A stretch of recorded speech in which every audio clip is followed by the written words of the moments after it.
വണക്കം. ഇപ്പോൾ ഞാനൊരു ചുടിദാർ മോഡൽ നൈറ്റിയാണ് തയ്ക്കാൻ പോണേ. അതിലേക്ക് നമ്മൾ ഇവിടെ ഒരു ഡിസൈൻ കൊടുക്കാൻ വേണ്ടിയിട്ട് ഇങ്ങനെ 3 ബട്ടൺ വെച്ചിട്ടുണ്ട്. ഇതിൽ ഞാൻ എംബ്രോയിഡറി കൂടി ചെയ്ത് കാണിക്കാം. ഇത് കഴിഞ്ഞിട്ടാണ് നൈറ്റി ചെയ്ത് കാണിക്കാൻ പോണേ.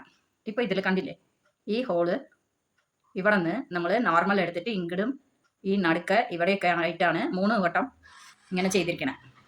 ഇങ്ങനെ ചെയ്യുമ്പോൾ സാധാരണ ബട്ടൺ വെക്കുന്നതേക്കാളും ഒരു ചെറിയ മാറ്റം ഉണ്ടാവും, നല്ല ലുക്ക് ഉണ്ടാവും. ഞാനിത് അടുത്ത സ്റ്റിച്ച് ഇടുമ്പോൾ കാണിക്കാം. ഇത് സാധാരണക്കാളും നമ്മൾ നേരെ എടുക്കുകയാണ്. ഇതിൽ ഒരു ഫ്രഞ്ച് നോട്ടും കൂടി ഇട്ട് കഴിഞ്ഞാൽ സൂപ്പറായിരിക്കും. ഞാൻ അടുത്ത വട്ടം കാണിച്ചു തരാം. കുറച്ച് എംബ്രോയ്ഡറികൾ കാണിച്ചു തരാം.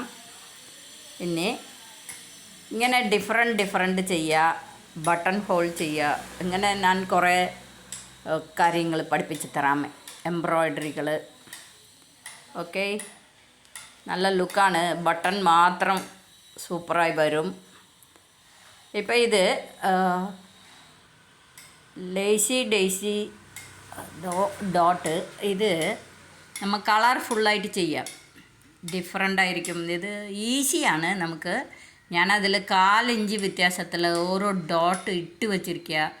സ്കെയിൽ വെച്ച് അളന്നിട്ട് ഡോട്ടുകൾ ഇട്ട് വച്ചിരിക്കുക. അപ്പോൾ ഒരേപോലെ കിട്ടും നിങ്ങൾക്ക്. അതിന് വേണ്ടിയിട്ടാണ് ഡോട്ട് ഇട്ട് വച്ചിരിക്കണേ. അതുപോലെ ബിഗിനേഴ്സ് ചെയ്യാൻ ഈസി ആയിരിക്കും. ഞാൻ കുറച്ച് എംബ്രോയ്ഡറി പഠിപ്പിച്ച് തരാം. ഓക്കെ, ഇനി വരും ക്ലാസ്സുകളിൽ എംബ്രോയ്ഡറി പഠിപ്പിച്ച് തരാം.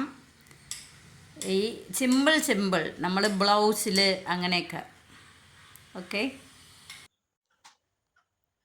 ഇത് ലേസി ഡേസി സ്റ്റിച്ചാണ്. ഇത് കണ്ടില്ലേ, നമ്മൾ ഇങ്ങനെ ബട്ടൺസിൻ്റെ ഉള്ളിൽ ഇങ്ങനെ എംബ്രോയ്ഡറി നൂല് തുന്നുമ്പോൾ നല്ല ഭംഗിയുണ്ടാവും. ഇത് ഞാനൊരു നൈറ്റിയിൽ വെക്കാൻ വേണ്ടിയിട്ട് ഉണ്ടാക്കിയിരിക്കുകയാണ്. Okay, thank you.